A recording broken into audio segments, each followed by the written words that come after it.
Hello friend, मेरा नाम मुस्कान अग्रवाल और आज का हमारा टॉपिक है सेल का आंतरिक प्रतिरोध।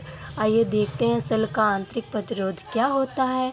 किसी सेल का वैद्युत अपघटक धारा के मार्ग में जो अवरोध उत्पन्न करता है उसी अवरोध को सेल का आंतरिक प्रतिरोध कहते हैं। मतलब किसी सेल का वैद्युत अपघट्य धारा के मार्ग में, मतलब यदि सेल की जो धारा होती है उसके मार्ग में अवरोध उत्पन्न करता है उसी अवरोध को सेल का आंतरिक प्रतिरोध कहते हैं, जिसे R से प्रदर्शित करते हैं। सेल का आंतरिक प्रतिरोध की निर्भरता यह सेल की दोनों प्लेटों के बीच की दूरी के अनुक्रमानुपाती होती है। यह सेल के दोनों प्लेटों के बीच की दूरी के अनुक्रमानुपाती होती है। वैद्युत अपघट्य में डूबे प्लेटों के क्षेत्रफल के व्युत्क्रमानुपाती होता है। वैद्युत अपघट्य की सांद्रता के बढ़ने पर बढ़ता है।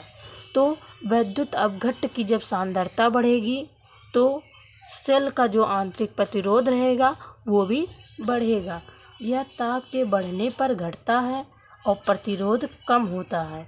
तो यह जो इसके ताप के बढ़ने पर बढ़ जाता है और इसका जो प्रतिरोध होता है वो कम हो जाता है। यह आयु के अनुक्रमानुपाती होती है। ये इसकी जो एज होती है, आयु होती है, वो क्या होती है, अनुक्रमानुपाती होती है। वैद्युत अपघट्य एवं प्लेटों के पदार्थ की प्रकृति पर निर्भर करता है। तो वैद्युत के अपघट्य एवं प्लेटों के पदार्थ की प्रकृति पर निर्भर करता है। तो एक बार फिर से रिपीट कर देते हैं। सेल का आंतरिक प्रतिरोध किसी सेल का वैद्युत अपघट्य धारा के मार्ग में जो अवरोध उत्पन्न करता है उसी अवरोध को सेल का आंतरिक प्रतिरोध कहते हैं, जिसे R से प्रदर्शित किया जाता है। सेल का आंतरिक प्रतिरोध की जो निर्भरता होती है वो 6 प्रकार की होती हैं। पहला है, यह सेल की दोनों प्लेटों के बीच की दूरी के अनुक्रमानुपाती होती है। दूसरा, वैद्युत अपघट्य में डूबे प्लेटों के क्षेत्र के व्युत्क्रमानुपाती होती है। तीसरा, वैद्युत अपघट्य की सांद्रता के बढ़ने पर बढ़ता है।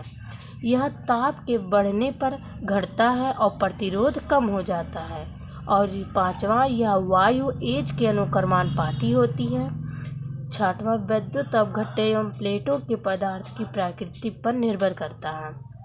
ओके फ्रेंड, आज के लिए बस इतना ही। अगली वीडियो में हम एक नया सा टॉपिक लेकर आएंगे। आप लोग हमारे चैनल को सब्सक्राइब कीजिए, लाइक कीजिए एवं बेल आइकन दबाना ना भूलें। Thank you.